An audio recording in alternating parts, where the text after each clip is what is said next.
Hello friends, നമുക്ക് ഈ maths എങ്ങനെ ചെയ്യുന്നതെന്ന് നോക്കിയാലോ. 860 പീപ്പിൾ എന്ന് പറഞ്ഞ്, അപ്പോൾ അതിൽ 15% ആണ് നമ്മൾ കാണേണ്ടത്. 15% കാണാനായിട്ട് ആദ്യം 10% കാണാം, പിന്നെ 5% കാണാം.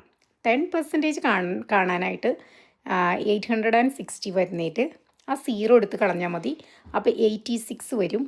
അതാണ് 10%. പിന്നെ 5% കാണാനായിട്ട് ആ 10% എത്രയാണോ അതിനെ നമ്മൾ 2 കൊണ്ട് ഡിവൈഡ് ചെയ്താൽ മതി. അപ്പോൾ 2 കൊണ്ട് ഡിവൈഡ് ചെയ്യുമ്പോൾ നമുക്ക് 5% കിട്ടും. അപ്പോൾ അത് തമ്മിൽ ആഡ് ചെയ്താൽ മതി. അപ്പോൾ 15% നമുക്ക് കിട്ടും. അപ്പോൾ ഇത്രയേ ഉള്ളൂ, നമുക്ക് ഈസി ആയിട്ട് കണ്ടുപിടിക്കാം. 860 ഫസ്റ്റ് 15% കാണാൻ ആദ്യം 10% കാണാം, പിന്നെ 5% കാണാം. അത് 86 + 43 വരും. അപ്പോൾ അത് തമ്മിൽ ആഡ് ചെയ്ത് കഴിയുമ്പോൾ നമുക്ക് ഈ ഇതിൻ്റെ ആൻസർ കിട്ടും. അപ്പോൾ സിമ്പിളാണ്, ഈസിയാണ്. എല്ലാവർക്കും മനസ്സിലായി എന്ന് വിചാരിക്കുന്നു. Thank you for watching.